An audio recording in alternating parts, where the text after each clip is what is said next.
Hi, Squirrel. Oh, I still got on yesterday's tattoo. Is that?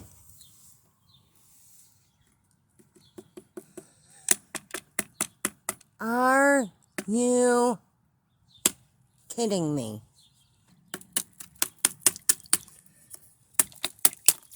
Aha.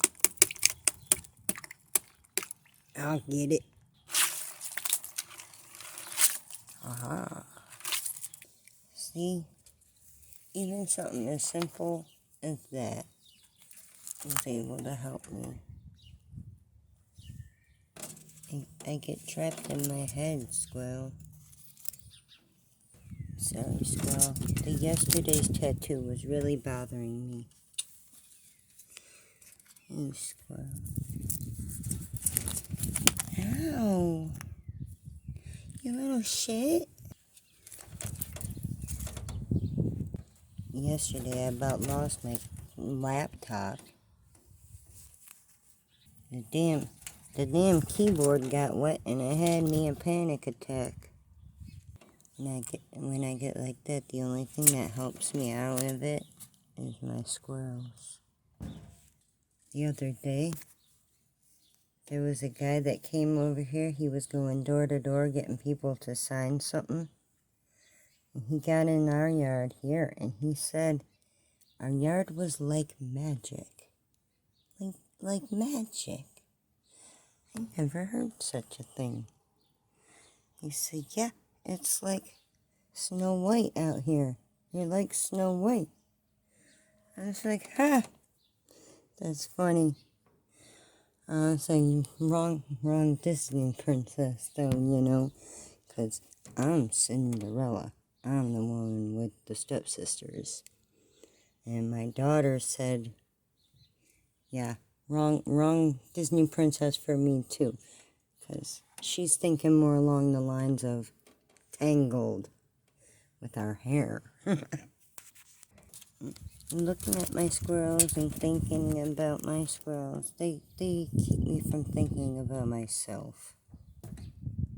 Not that I have a problem with thinking about myself in a conceited sort of way. I more so dwell. I wouldn't want to say I grudge, but I do dwell. I don't think any of them have had to adjust to 5 different kinds of antidepressants. And I don't think any of them have scars on their forearms or thighs like I do. Oh, they probably don't even get nightmares.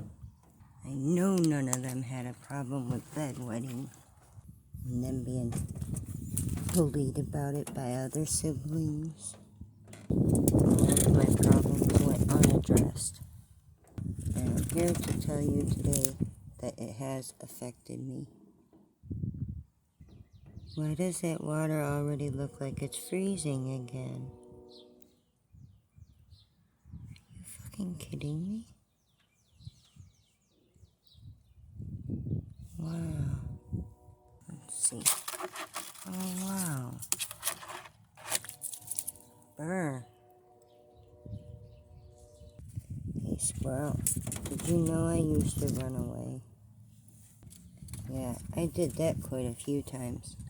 One time, I had a friend that lived a few miles away, and she lived in an apartment that you could go in the basement and do your laundry. I was living down there. That was only one time, though. The cops wound up finding me. At least I had a few days of peace, though. Hey, Squirrel, did you know my daughter's had multiple chances to steal from me, and she never has? I only stole from my mom because she never gave me anything. Yeah, Squirrel, there was even times when I was 13, she'd kick me out of the car and make me walk. I'd be walking for miles. That was back before her boyfriend moved in. Yep, out in the middle of the cornfields, in the smallest trailer in a trailer park full of double wides was where he was staying. And after she started locking us all away and she burnt the house down and all our stuff, I had to move out and into my friend's garage. That's where I wound up dropping out of school. But even 4 years after dropping out, I went back and got my GED. And I was told that half the kids that graduate can't even pass that GED. And I passed mine on my first try without even studying for it. I passed it with flying colors. And they say a 145 is a passing grade. A 175 is considered college ready. And my GED certificate says that I got a 226. So fucking suck it, motherfucker. And when my mom sent me to that boot camp, and I was going into my 3rd year of 7th grade because I was skipping school a lot too. Yeah, all the signs were there. They gave me a test and they said I was too smart for the 7th grade, and they put me directly into high school in 9th grade. Yeah. So that means I was never in 8th grade either. That means I have no idea what trigonometry is. Yeah. That GED don't keep the nightmares away, though. But then again, the night lights don't either. Where'd that peanut go, silly? It's right here. Oh.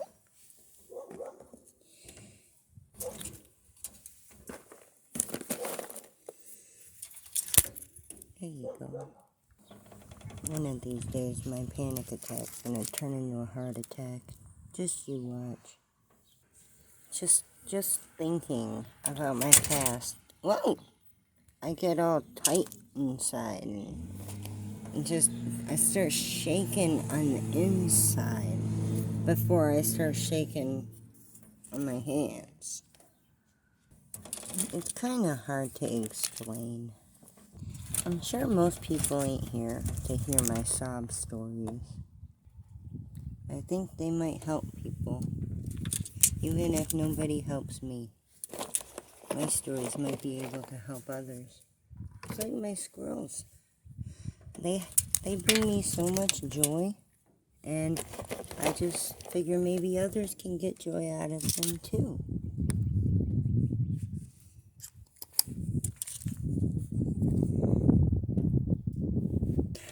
Oh, I'm sorry I tried to stand. I'm sorry. I've always had issues with anxiety and depression, and now my doctor tells me I have PTSD too. And I'm on a 2-month waiting list to see a therapist now. I'm afraid the therapist is going to tell me there's something else wrong too, though. I wish I could talk to my mom and ask her what those doctors said.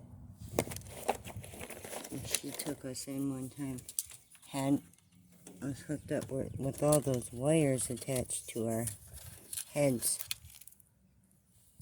Me and my younger brother both. And all the records are burnt. I can't check nothing. And my doctor has never even heard of the Children's Home of Detroit. So I don't see how a person could do that. Get with another guy and try and push away the first 3 children, starting over with 2 younger kids, and just pushing the other 3 away. It wasn't just the 2 younger ones. There was stepkids too. I guess her heart just wasn't big enough for all of us.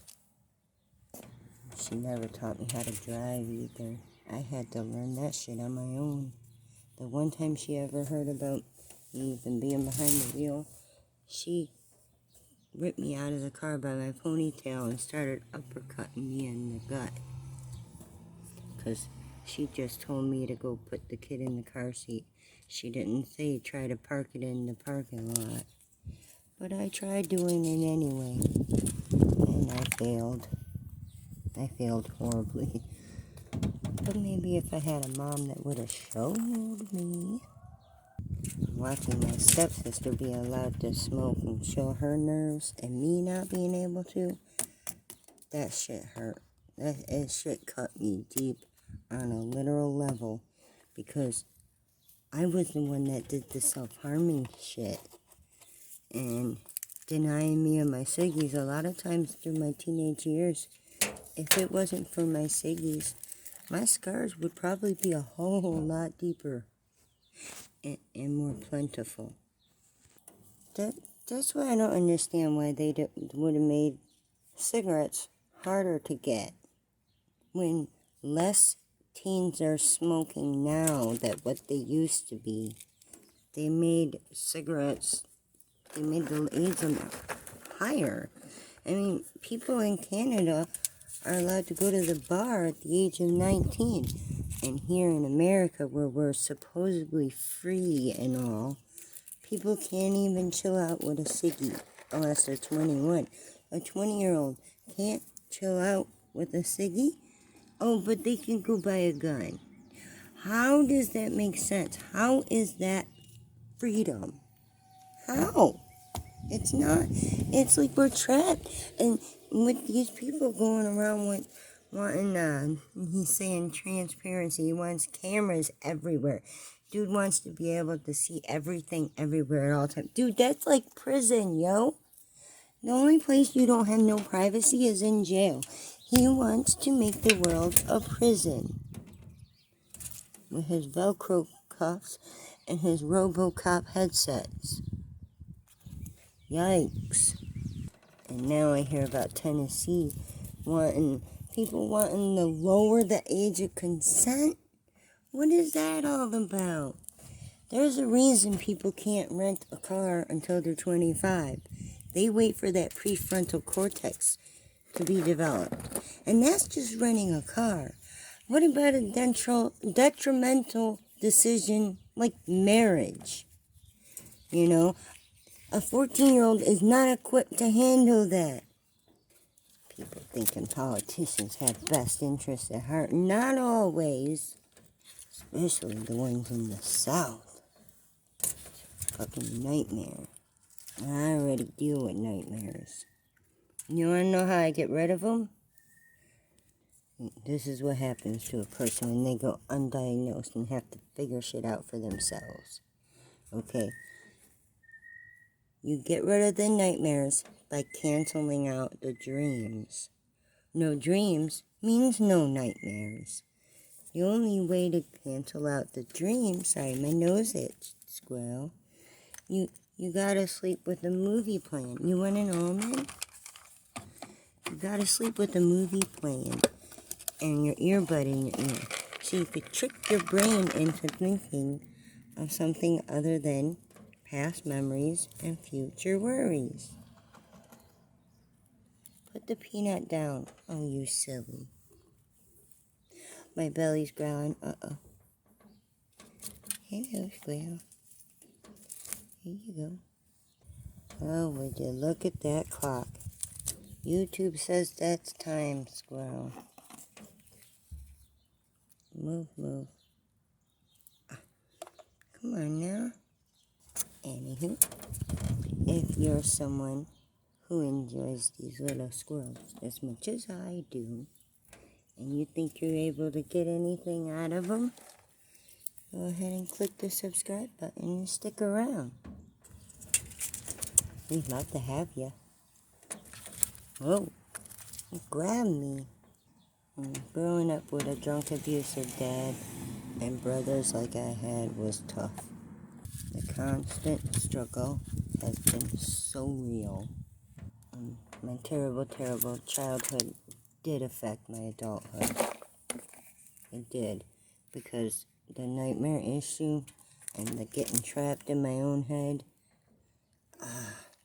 I'm talking about waking up covered in sweat and tears and screaming and crying. Where I wake my husband up in the process.